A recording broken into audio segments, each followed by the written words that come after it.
selamat pagi saudara. Ya, kembali lagi nih bersama dengan Putri Maharani hanya di Startup Klinik Aiba TV yang bisa teman-teman saksikan setiap hari Rabu pukul 9 hingga 9.30 pagi. Tentunya kita akan menghadirkan startup ya, informasi startup yang terbaru nih setiap minggunya.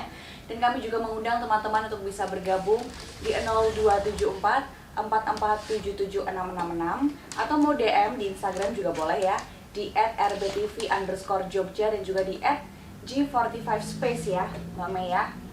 Kemudian pada pagi hari ini juga sudah hadir ya dua narasumber bersama dengan Putri, dan kita akan ngobrolin soal coworking space di mata startup. Wah, ini seperti yang baru juga karena kalau kita tahu coworking space ini sudah sering ya dibicarakan, tapi sebenarnya apa sih coworking space itu ya? Sudah hadir bersama dengan Putri ya, ada dari Mas Gian Salasan selaku Vice President Research and Development Investri ya, dan juga Mbak Mei Vita ya selaku Partnership dan Program Koordinator. Halo, selamat pagi. Selamat pagi Mbak Putri. Apa kabar? Baik, alhamdulillah ya. Mbak Mei ini biasanya setiap minggu selalu di sini, tapi akhirnya kali ini bergabung juga bersama dengan kita. Senang sekali ya. Kalau Mas Ken ini baru hari ini ya Mas ya? Iya, baru hari ini bergabung. Baru hari ini bergabung dan dari Jakarta ya tadi ya? Iya, dari Jakarta. Oke, ini kita mau ngobrolin soal coworking space di mata startup nih. Kita mungkin ke Mbak Mei dulu. Sebenarnya coworking space ini tuh seperti apa sih Mbak? Karena banyak sekali kan yang sudah tahu seperti kayak oke, tempat kerja tapi ada kafenya juga. Nah, tapi sebenarnya coworking space itu yang seperti apa sih Mbak? Kalau saya boleh bilang itu, kalau misalnya kita lihat dari kata dasarnya, coworking space itu bukan cuma sekedar tempat kerja aja, tapi bisa dibilang kita itu bisa jadi tempat kolaborasi, tempat ketemunya orang, tempat berkembangnya orang, tempat orang itu bisa nyari dan dapat apa yang dia mau ke coworking space kayak gitu. Bedanya sama coffee shop adalah kalau di coffee shop kita bisa kerja di sana, kita buka laptop, kita pesan minum terus udah. Kita cuman kerja dengan diri kita sendiri sama laptop sendiri. Tapi kalau di coworking space itu kita bisa dikoneksikan dengan orang-orang yang ada di sana. Misalnya nih, kalau misalnya dari Mbak Putri nih, pengen ke sana, pengen belajar atau nyari rekan bisnis, atau misalnya lagi pengen cari sesuatu di sana. Yang bedanya coworking space sama coffee shop adalah di coworking space itu kita punya namanya community house. Jadi Mbak Putri bisa datang ke sana dan menyampaikan apa yang jadi kebutuhan, apa yang menjadi keinginan, pengen belajar apa juga bisa kami fasilitasi di sana kayak gitunya. Kayak gitu. Nah, kalau misalnya di tempat kita sendiri itu fokus kita memang lagi ada 3 nih. Nah, di startup, di UMKM sama di komunitas. Jadi 3 hal itu mau kita tumbuhin bareng-bareng nih, nggak cuma satu sisi. Kayak gitunya. Dan kalau misalnya banyak orang dengar kalau misalnya coworking space itu pengaruhnya apa di startup, biar gak cuman katanya-katanya nih. Nah, dari tempatnya kita nih udah ada startup yang kita hadirkan di sini juga. Jadi bisa tanya langsung juga ke Mas Gian dari Investri kayak gitunya. Mas Gian selaku pengguna coworking space itu gimananya monggo bisa ditanya langsung. Biar gak katanya aja nih Mbak, katanya aja. Jadi memang benar-benar suatu coworking space itu tuh berkumpulnya untuk tadi ya startup, komunitas, UMKM juga. Nah, ini Mas Gian nih selaku dari Vice President Research and Development Investri juga nih. Sebelumnya boleh dijelasin dulu Investri itu apa, Mas? Ya, Investri merupakan pionir P2P lending di Indonesia. P2P itu adalah peer-to-peer, artinya kami memfasilitasi antara yang memerlukan modal dan yang lender-lender itu yang meminjamkan. Jadi kami mewadahi dalam suatu platform marketplace, investri.id. Oke, jadi mungkin boleh dicontohkan gitu nggak Mas? Maksudnya salah satu mungkin yang sekarang juga sudah menggunakan Investri juga gitu? Klien kami yang menggunakan Investri itu salah satunya itu Brodo, kemudian Zuma. Jadi banyak banget juga ya. Berarti, itu nanti prosesnya gimana nih? Misalnya ketika kita punya satu brand gitu ya, terus kemudian pengen bergabung bersama dengan Investri gitu? Syarat-syarat untuk menjadi borrower itu salah satunya diantaranya harus sudah berbentuk PT. Jadi harus PT dulu nih ya? Iya, harus PT dulu. Selain itu? Kemudian dia berbadan hukum PT tadi, kemudian dia mempunyai invoice dari perusahaan yang sudah berbentuk PT BUMN. Oke. Nah, nanti larinya ke salah satu produk kami yaitu invoice loan. Oke. Ya, produknya banyak bermacam-macam. Bisa dicek di investri.id untuk lebih lengkapnya. Investri.id. Nah, bisa yang mau coba-coba untuk mencari tahu ya lebih mengenai Investri bisa. Tapi kalau ini juga nih, Mas Gian ini kan juga menggunakan salah satu ya Investri menggunakan coworking space juga gitu. Nah, mungkin boleh diceritakan nggak sih pengalaman selama ini, apakah memang dari awal sudah menggunakan coworking space atau awalnya office dulu nih terus baru terjun nih, atau baru kayaknya di coworking space asik nih bisa menambah relasi dan sebagainya gitu. Iya. Investri sudah berjalan sekitar 4 tahun ya, 4 tahun berjalan. Nah dalam perjalanan kami tentunya ada penambahan karyawan. Sebetulnya kami punya kantor di Jakarta di Jalan Sudirman kami 4 lantai 21. Nah, untuk satu lantai untuk menampung karyawan itu kurang. Jadi bagaimana caranya kami bisa merekrut secara kebutuhan personil tapi semuanya terakomodasi.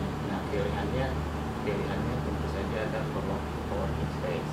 Kami di Jakarta juga kami menggunakan coworking space, dan ada di Jogja juga fintech kami yang menggunakan coworking space juga.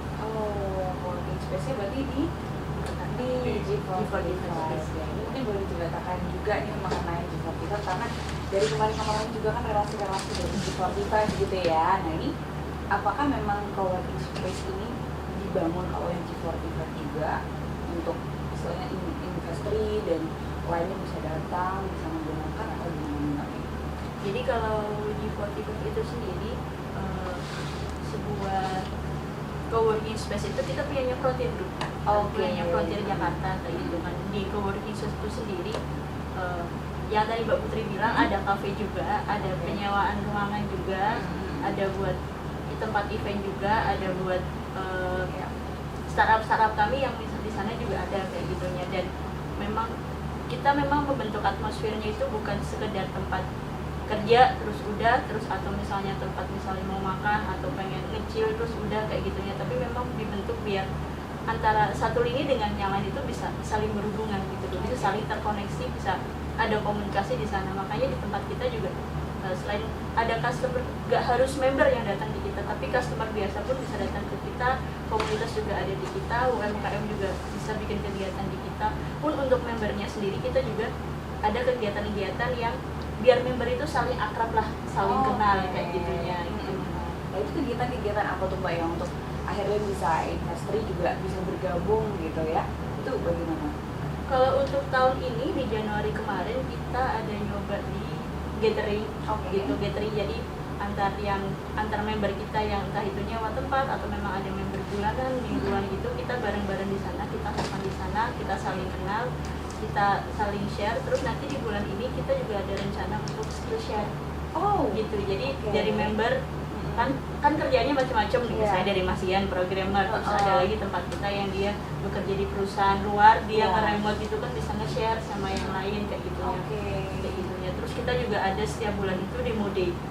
Jadi dari member-membernya kita bisa share ilmunya ke bukan ke tempat lain, ke para pengunjung lain yang mungkin bukan member juga, orang luar juga bisa datang, misalnya bisa nge-share tentang kemarin ada meta digital, sempat bikin kegiatan buat teman-teman UMKM di sana. Terus kemarin juga ada di tempat kita e-commerce juga yang dia itu lini bisnisnya itu berdasarkan hukum syariah gitu. Kemarin nge-share tentang ekonomi syariah di para pengunjung yang datang, itu juga ada.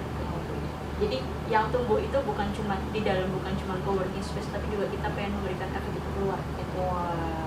Dan juga banyak sekali yang bakalan bergabung juga gitu ya, karena kalau melihat sendiri di Yogyakarta ini sebenarnya banyak sekali ya startup ataupun komunitas yang sebenarnya bingung gitu loh Mbak menyalurkan itu di mana. Ini bisa untuk menjadi salah satu acuan juga ya ke coworking space di G45 gitu. Nah, kalau untuk Mas Gian sendiri nih Mas, awal mulanya akhirnya bisa bertemu bersama dengan G45 dan akhirnya bergabung nih.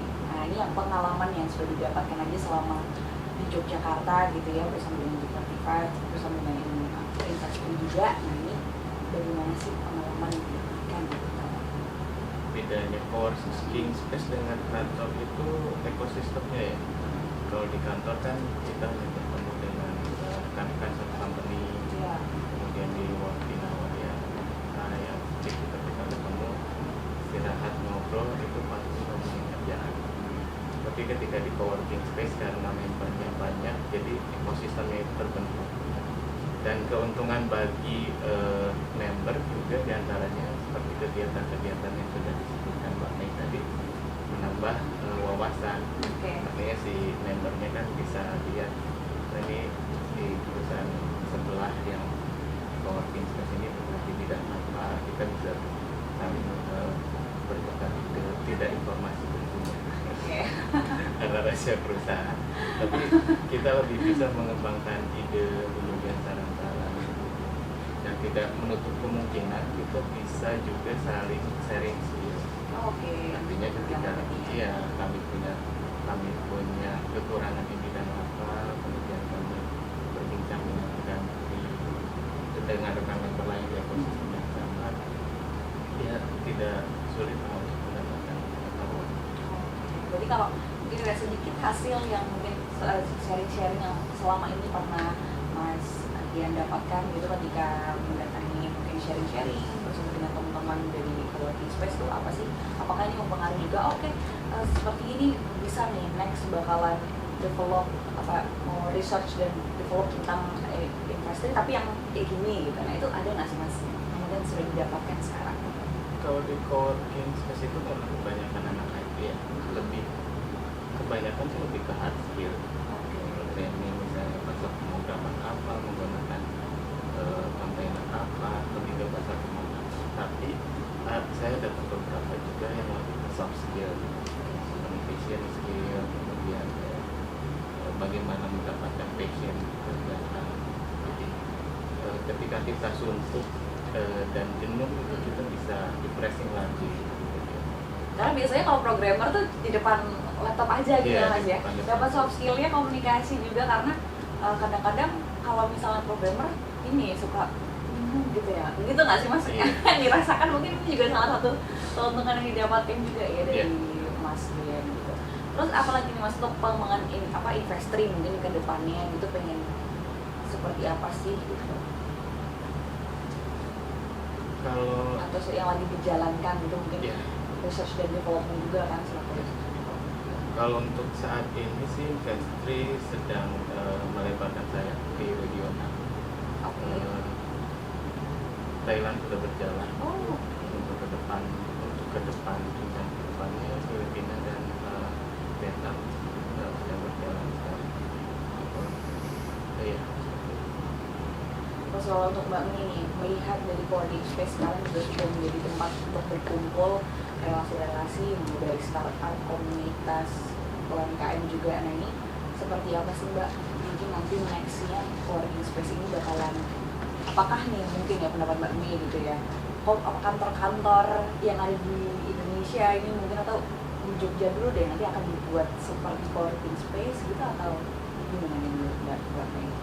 Kalau misalnya dari kita itu karena banyak dapat relasi-relasi yang kemarin juga sudah di sini juga dari startup, entah dari akademisi atau dari pelaku startupnya kayak gitunya itu yang pengen kita bagi dalam waktu dekat ini itu adalah kita pengen gandeng sama orang-orang pemerintahan nih kan lagi in banget nih bikin co-working space juga atau ada program-program yang di kreatif ekonomi di startupnya juga. Nah kita pengen ngegandeng buat ayo bareng-bareng apa yang bisa saling dilengkapi di bagian mananya, kita bisa melengkapi di apa, terus dari instansi, dari pemerintahan juga akan melengkapinya di bagian apa, dan itu yang lagi diprogresi. Jadi nggak sendirian aja nih private sector yang jalan sendiri atau startup jalan sendiri. Coba deh kita gandeng ada pemerintah juga, ada kampus juga buat bareng-bareng. Nanti kita coba untuk mengulik-ulik lagi ya soal pemerintah dan juga dunia pendidikan juga kampus-kampus gitu ya. Tapi jangan kemana-mana, kita akan jeda terlebih dahulu, tetap bersama kami hanya di Startup Clinic RBTV.